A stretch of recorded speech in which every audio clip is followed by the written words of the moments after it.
बीवी से शादी के बाद पति हो जाता है अपनी बीवी से बोर, और वह पति था गे और गैर मर्दों को खुश करने के लिए बीवी को टेप से बांधा और उसकी हत्या कर दी। आखिर क्या था यह मामला, पूरी सच्चाई यहाँ पर हम जानने वाले हैं। बहुत ही चर्चित मामला है और यह मामला ब्रिटेन में रहने वाले भारतीय मूल निवासियों का है। दोस्तों, हम समझते हैं कि इंडिया के अंदर ही बहुत सारे लोग हैं, लेकिन हमारे देश के बहुत सारे लोग दूसरे देशों में बसे हुए हैं कॉलोनियाँ बना करके, और वहाँ पर भी ऐसी घटनाएं हो जाया करती हैं।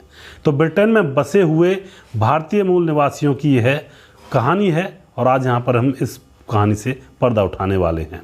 नमस्कार, मैं हूँ सुदेश कुमार और तिरछी बात चैनल में आपका स्वागत है। दोस्तों, ब्रिटेन में नितेश नाम का एक लड़का रहता है जिसकी उम्र 24 साल है। कॉलेज में पढ़ा करता है। कॉलेज में पढ़ते पढ़ते उसकी मुलाकात एक जसिका नाम की लड़की से हो जाती है जो कि 22 साल की है। जसिका और जसिका की फैमिली भी वहीं पर ब्रिटेन में रहा करते हैं और यहाँ पर नितेश भी ब्रिटेन में रहा करता है। अब इन दोनों में मुलाकात हो जाती है तो दोनों को एक दूसरे से प्यार हो जाता है। दोनों एक दूसरे से शादी करने की प्लानिंग करते हैं और अंततः ये दोनों एक दूसरे के साथ शादी कर ही लेते हैं।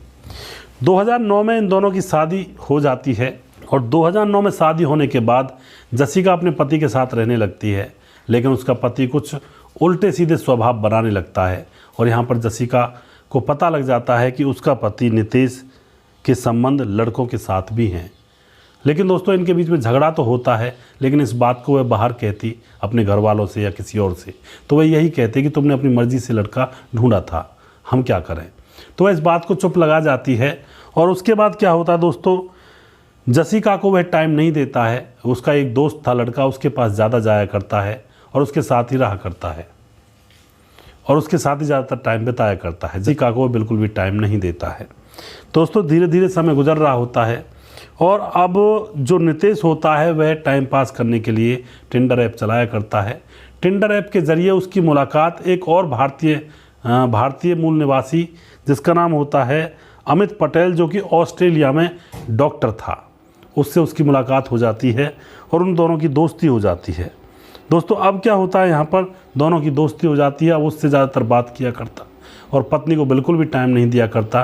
पति पत्नी के बीच में, दोनों के बीच में मारपीट अब हो जाती है। अब एक दिन जो नितेश था वह बाथरूम में नहा रहा था तो उसके मोबाइल को जसिका देखने लगती है और उसमें डॉक्टर के और नितेश के मैसेज पढ़ लेती है।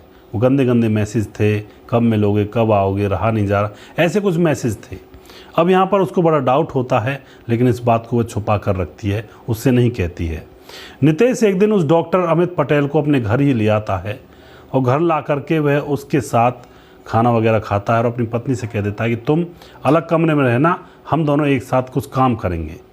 पत्नी को पता लग चुका था, लेकिन वह फिर भी उनको देख रही थी कि आखिर क्या होता है। 2-3 दिन वह अमित पटेल उसके घर में रहता है तो दोनों एक कमरे में रहते, दोनों संबंध बनाया करते। दोस्तों, अब क्या होता है, वह कहता है कि यहीं पर रहेगा 1-2 दिन और फिर चला जाएगा। 1-2 दिन वह वहाँ पर रहता है अमित पटेल और फिर वह वहाँ से चला जाता है। एक कमरे में दोनों रहा करते थे। अब पत्नी जो जसिका है वह अपने पति नितेश से कहती है कि अब हमें बच्चे भी तो होने चाहिए, बहुत दिन हो गए, बच्चे प्लानिंग करते हैं। लेकिन यहाँ पर नितेश तो डर रहा था बच्चे प्लानिंग करने से, क्योंकि उसको पता था वह गे है, उस पर बच्चे नहीं होंगे।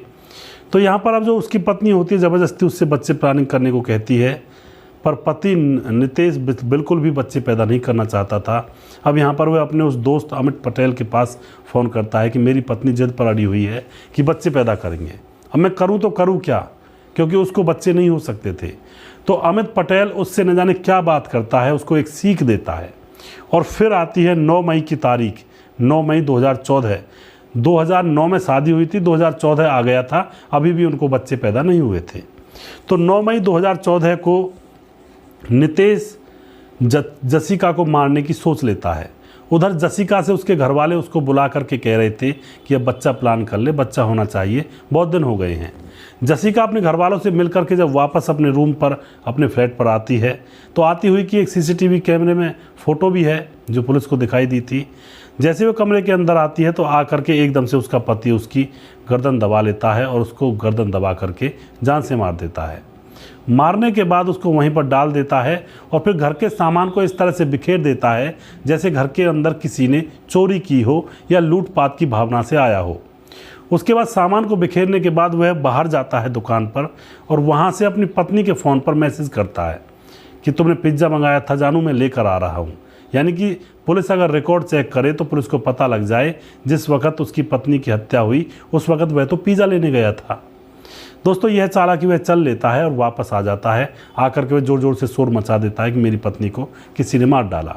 आस पड़ोस के लोग इकट्ठा होते हैं। सभी को दर्द आ रहा था क्योंकि नितेश फूट फूट कर रो रहा था और यहाँ पर सभी लोग दर्द से कह रहे थे कि भाई इसके साथ बहुत बुरा हुआ, लेकिन बुरा करने वाला वह खुद ही था।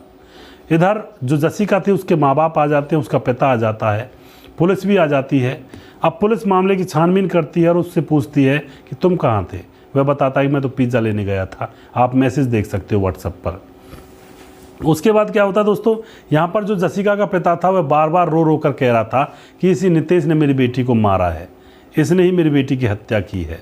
पुलिस भी देख रही थी, सुन रही थी, लेकिन पुलिस सबूतों के हिसाब से काम करती है। अब पुलिस सीसीटीवी कैमरे खंगालती है और सबसे पहले उससे पूछती है कि किसने मारा होगा, तो वह बताता है कि कुछ लोग आए थे मेरे घर में और मेरी पत्नी को मार कर चले गए, लूटपाट करके ले गए। लेकिन पुलिस जब सीसीटीवी कैमरा खंगालती है तो उस अपार्टमेंट के अंदर कुछ लोग आए ही नहीं थे, सिर्फ उसकी पत्नी जसिका आई थी और आते ही उसका कत्ल हो गया था। उसके बाद वह खुद गया था बाहर और फिर बाहर से पिज़्ज़ा लेकर अंदर आया था। तो यहाँ पर दोस्तों उसके फ़ोन को लिया जाता है, उसकी फ़ोन की सीडिया लोकेशन निकाली जाती है, तो उस टाइम वह वहीं पर बोल रही थी। अब नितेश से कहती है पुलिस तुम्हारा फ़ोन तो यहीं पर, तुम तो यहीं पर थे, तुम्हारे फ़ोन की लोकेशन यहीं पर है। तो वह कहने लगता है कि मेरा फ़ोन यहीं पर रह गया था। लेकिन दूसरे क्षण पुलिस कहती है कि तुमने तो मैसेज किया था, कुछ देर पहले बताया था कि मैंने मैसेज किया था अपनी पत्नी को पिज़्ज़ा लाने के लिए। तो अपनी ही चाल में वह वहाँ पर फंस जाता है। फिर पुलिस उसको अरेस्ट करती है, उसको कोर्ट में पेश किया जाता है और उसको उम्र कैद की यहाँ पर सज़ा हो जाती है। तो एक पति ऐसा भी, यानी कि लड़की ने अपनी मर्ज़ी से शादी की, अमेरिका में तो होता ही ऐसे है, और यहाँ पर उस लड़की को मिल जाता है बहुत बड़ा धोखा, उसकी ज़िंदगी ही तबाह हो जाती है। तो थोड़ा सा देखभाल कर लड़कों का चुनाव करें, माता पिता को भी साथ लें थोड़ा सा, और परिवारों को देखें, लड़के के बारे में जानकारी अच्छे से लें। ऐसा नहीं है कि एक बार में ही शादी कर लें। यहाँ पर उसके पिता ने, जसिका के पिता ने ये भी कहा था कि बेटी अभी तुम्हारी मुलाकात हुए 6 महीने गुजरे हैं, थोड़ा सा और जान लो। लेकिन लड़की ने कहा कि वह लड़का बहुत अच्छा है, मैं उसके साथ शादी अभी करूँगी। तो जल्दबाजी ने भी उस लड़की जसिका की जान यहाँ पर ले ली। दोस्तों अगर आपको हमारा वीडियो अच्छा लगता है तो इसको शेयर ज़रूर कर दिया करें। अगला प्रोग्राम बहुत जल्दी फिर से लेकर आऊँगा किसी सच्ची घटना के ऊपर। तब तक आप खुश रहें, सावधान रहें। जय हिंद, जय भारत।